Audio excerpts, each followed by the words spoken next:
This is Viewers Corner News.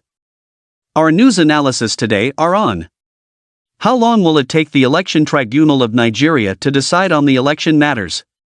All eyes are on the judiciary in Nigeria. Economic slavery is fast fading away around the world with the establishment of the BRICS nations. Some of President Bola Tinubu's ministers have serious cases with the Economic and Financial Crimes Commission of Nigeria. So why appoint them? Mr. Patrick Okumu-Ringa, a politician in Uganda who allegedly used his hands to destroy the good works he did for his constituency, should be regarded as an evil man. In the midst of highly educated Nigerians, how can someone with too much negative baggage like Mr. Bola Tinubu be the president of Nigeria? Stay with us.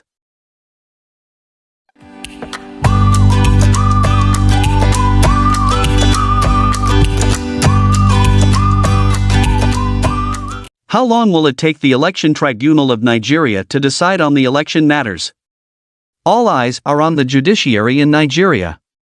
Everything seems too tight for the Election Petition Tribunal of Nigeria to decide the winner of the presidential election held on February 25, 2023.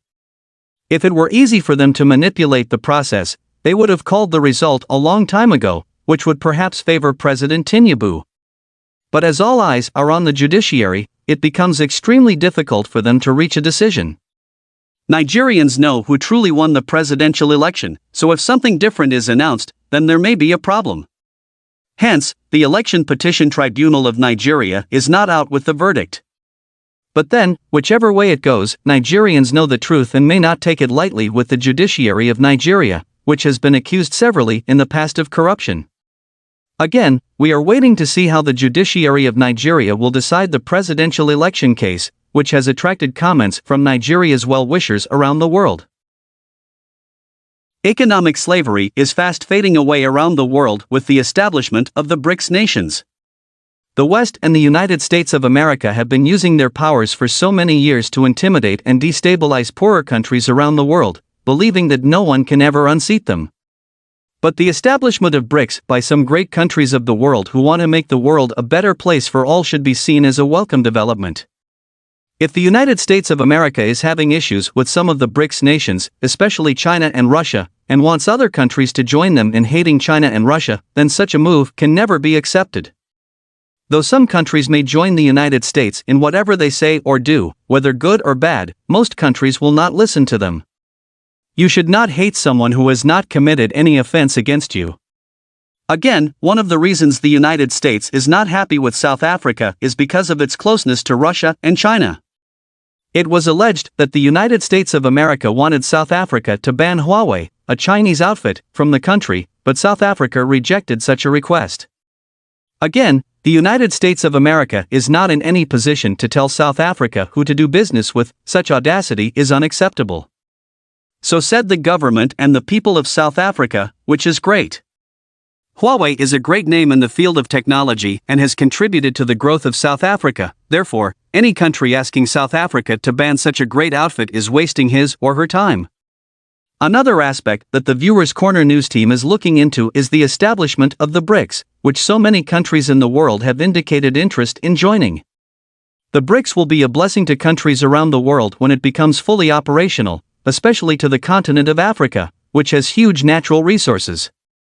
Our advice to the United States of America and the West is this: they should figure out how they will cooperate with BRICS nations so that they will not be left out. Failing to do so is certainly going to affect the economy of the United States of America in a negative way, as well as that of the West, when the agendas of the BRICS nations become fully operational. Now is the time to get started and put things right. Some of President Bola Tinubu's ministers have serious cases with the Economic and Financial Crimes Commission of Nigeria. So why appoint them? President Bola Tinubu and some of those corrupt individuals who are now parading themselves as ministers of the Federal Republic of Nigeria are allegedly behind Mr. Bawa's detention without trial. These corrupt leaders in Nigeria have serious corruption cases with the Economic and Financial Crimes Commission of Nigeria, which the detained ex-chairman, Mr. Bawa, was planning to bring forward before he was arrested and detained. This is based on our findings. These corrupt ministers were cleared by the Senate of the Federal Republic of Nigeria. Seeing all these terrible individuals hold various positions as ministers in Nigeria becomes questionable. How can Nigeria move forward with such a group of corrupt leaders? They are only going to continue looting the treasury of Nigeria, which is sad. Mr. Patrick Okumu-Ringa, a politician in Uganda who allegedly used his hands to destroy the good works he did for his constituency, should be regarded as an evil man. So because the people of your constituency in Uganda did not allow you to represent them in parliament, you destroyed the good things you did for them in the past. This atrocity, committed by Mr. Patrick Okumu-Ringa, who built boreholes in his constituency but later destroyed them because he lost the parliamentary election, has shown that he is an evil man who should not be close to any corridor of power. He forgot that if a man loses an election that is honestly organized and credible, such a loss could be the result of so many factors. Losing in an election conducted freely and fairly does not mean that your people hate you. So, going to the extent of destroying the good things you did for your people because they did not vote for you to represent them in parliament is an act of wickedness that is completely condemnable. Again, such wrong moves have put Mr. Patrick Okumu-Ringa in a bad book in his constituency based on our findings and also in Uganda as a whole. Mr. Patrick Okumu-Ringa has used his hands to destroy his political career, and if care is not taken, he may be arrested for this singular act that he committed against his people. The Viewers Corner news team is watching closely to see the outcome of this matter because the leadership of Uganda is going after corrupt, dishonest, and wicked politicians who have no sympathy for the less privileged people of Uganda. In the midst of highly educated Nigerians, how can someone with too much negative baggage like Mr. Bola Tinubu be the president of Nigeria?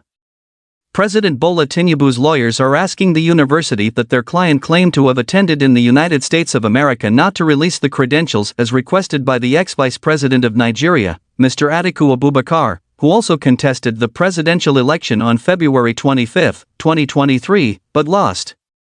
According to President Bola Tinubu's lawyers, giving out that information to Mr. Atiku Abubakar would violate President Bola Tinubu's rights.